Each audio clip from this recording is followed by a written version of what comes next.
Hello, magical experimenters. Taylor Ellwood here, and tonight I thought I would take on a topic that has been on my mind for the last couple of weeks.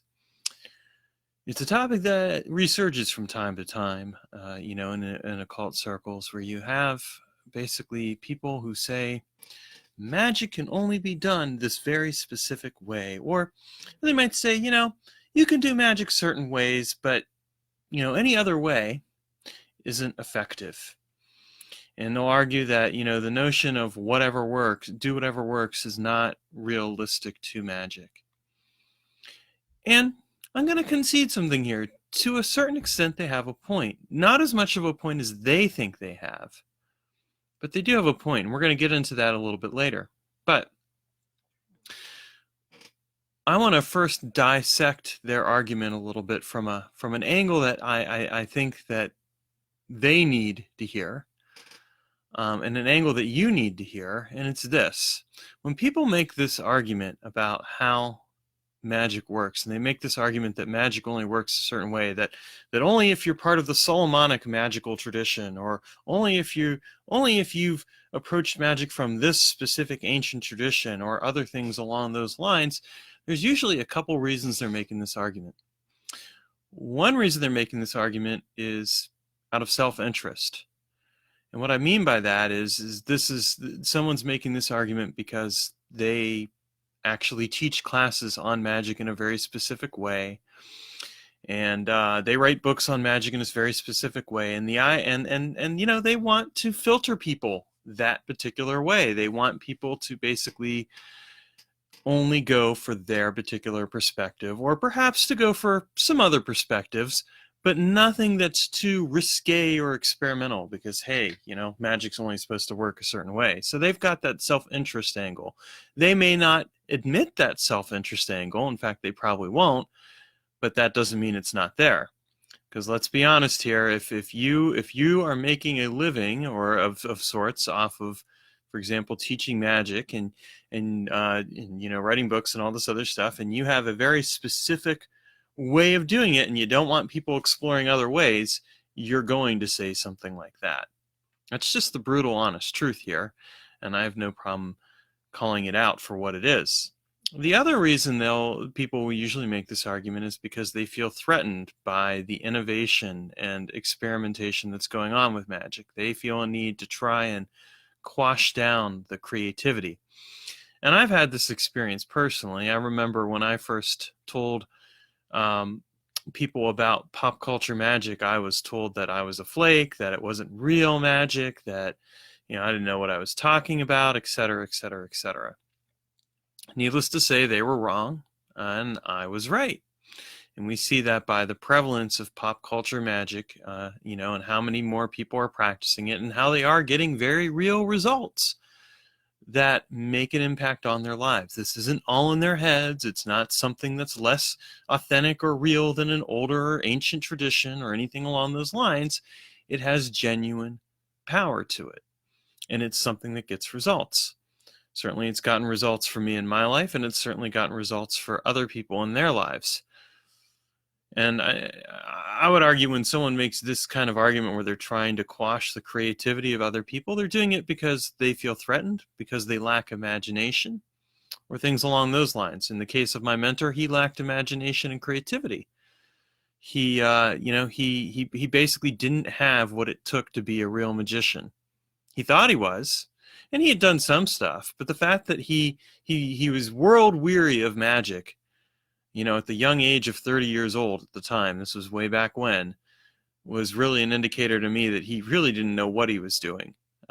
He had no real drive to innovate or experiment, and that was one of his failings, one of his many failings. And such is life. Sometimes we have that. People like to put blinders on. People like to get limited in the way they think about things, and that's fair enough. Now, I did say that to a certain extent, this argument of doing whatever works is that they have a point. That these people have a point when they say, well, when someone says that do whatever works isn't quite legitimate, they kind of have a point. They kind of don't have a point.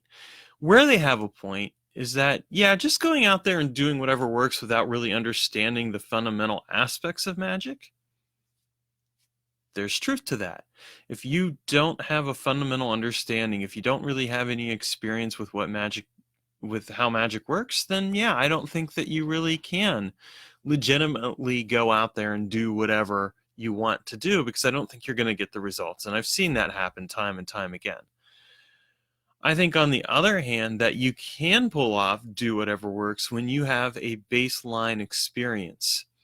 And however you get that baseline experience, what's important is that you actually get it. I mean, I didn't up and start experimenting with magic when I first started practicing when I was 16. I spent some time reading books. I spent some time learning the fundamentals of magic. And then I started experimenting, because at that point I had a baseline of experience that I could use to compare what I was trying to do versus what I had already done and knew. And of course, your understanding of magic ought to grow and change over time. So I agree with them to a certain extent that if you don't have, I agree with them to the extent that if you don't have a baseline of experience, if you don't have a fundamental understanding of how magic works, and if you don't have any experience under your belt, then just going and doing whatever works isn't going to work. You know, because people can make stuff up, but if you don't have a fundamental understanding of what you're actually doing, how magic ought to work, what the processes are, things like that, then no, that's not going to, then that's not going to fly. But if you have that baseline experience, then it is very easy to go out there and experiment with magic, because you already have an understanding based off your experiences of what works and what doesn't work. And so you can start to experiment with both things and start to discover like what you can do to A, figure out how something works, and B, figure out, troubleshoot what isn't working, and all those other things that are integral to really experimenting with magic. I didn't when I came up with pop culture magic, or at least my version of pop culture magic, because people were doing pop culture magic before I was, but I mean, it wasn't like I read about it anywhere. It was the late 1990s. I'd been practicing magic for about, I would say 3 or 4 years at that point. So I had a bit of experience under my belt, and I got the idea that, okay, if I understand how magic works on this level, then it ought to apply to pop culture. And I started experimenting with it, and I discovered that yes, pop culture can be integrated into magical work, that you can swap out more traditional classic elements of magic for modern elements and still get results. And it was the same thing with the processes and techniques that I developed with space-time magic and other things. I had a baseline experience that I worked off of. And so that's where the do what works for you thing can come into handy. If you have that baseline of experience, if you've developed an understanding of how magic works to a certain extent, that's where you can start to experiment with things. And this is why the limited perspective of there are only certain ways that magic works doesn't work. Because when people get caught up in this notion of, well, if I can only do magic this way because that's the way it's written about in books, or that's the way that's the way it's been demonstrated in a class or whatever else, what ends up happening is they limit their own creativity and imagination. Yes, you need to learn the baseline foundation of magic. But here's the other thing you need to do, and this is where the real evolution of magic comes into play. You need to also be willing to challenge what you know in order to discover what you can learn. If you only settle for what other people tell you about how magic works, you're never going to ultimately discover for yourself how it really, truly works. Because you're always going to be doing what other people have told you. And don't get me wrong, there is a certain period of time where it is useful to do what other people have told you. To read the books and faithfully replicate what's been done, and get a solid understanding. But at a certain point, you also want to challenge that. And I say that as someone who admittedly writes books on magic, And I expect that at some point, as people are reading my books, that they try their own things. I mean, I love it when people who've enjoyed my books say, yeah, I like Taylor's style of writing, I like his perspective, but I don't agree with everything that he says. Fair enough. I don't want you to necessarily agree with everything that I've said. I want you to find out for yourself how magic works. I want you to figure out what works for you and to do what works for you. The key measurement at the end of the day is, are you getting results? Are you getting real, practical, measurable results that transform your life and that allow you to have, and depending on what your work is and what you're trying to do in the world around you, that has a real measurable impact out there? If the answer is yes, then it doesn't matter what you're doing per se, as long as you understand how it works and you understand how you're getting there and you're able to consistently get the results that you're looking for. And this is why we really have to challenge this perspective of, well, you can only do magic certain ways. No, that's not true. Okay, I'm sorry for those of you who are traditionalists, who want things to stay the way they were back in the medieval ages or ancient times or whatever, but it doesn't work that way. And really, if we want magic to evolve as a discipline, we have to be willing to challenge what we know by discovering what we can learn. We need to be willing to transform our understanding of magic. And this doesn't mean that we just throw the baby out with the bathwater. I'm not saying, for example, don't go and learn about, different grimoire traditions, or don't go and learn about, specific ways of specific traditions for doing things. But I'm saying at a certain point, be willing to challenge it as well.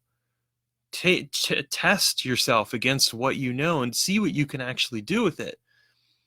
Because what you're doing is you're helping the entire discipline of magic evolve, which we need. But what you're also doing is you're challenging yourself, and you're becoming a magician in your own right. We become a magician in our own right when we step out of the shadows of the people who've come before us and discover what it really means to take that magic and make it our own. I'll always respect the people who've come before me, and I'll always respect them for the work that they've done, but I'm always going to challenge what they've done as well, and I'm always going to test it and figure out what really works based on my experiences and experiments. And I challenge you to do the same. I don't ever want my own work to become dogma. I don't want somebody to someday say, well, you know what? You got to do it the Taylor Ellwood way because the Taylor Ellwood way is the only authentic way, or it's one of the few authentic ways of doing magic. The Taylor Ellwood way isn't one of the few authentic ways of doing magic. It is a way of doing magic. It is a perspective on how magic works. It's not the only one. And I would share with you that part of what you need to do, of course, is to go out there and get many different perspectives. Learn from many different people, read many different books, get some different ideas, and don't just limit yourself to the occult wheelhouse here.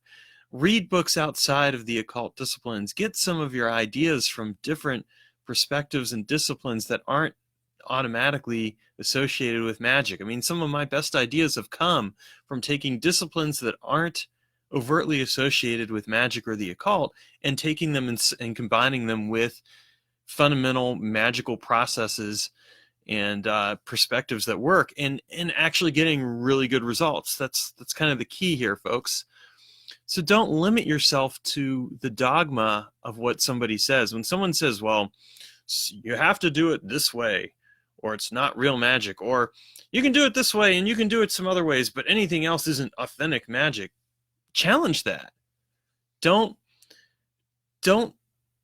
and you don't have to challenge it by getting into a verbal argument with these folks. I mean, that's a waste of time. Like, I don't waste my time with people who are like, well, you got to do magic this way. It's just not worth my time. I have better things to do with my time.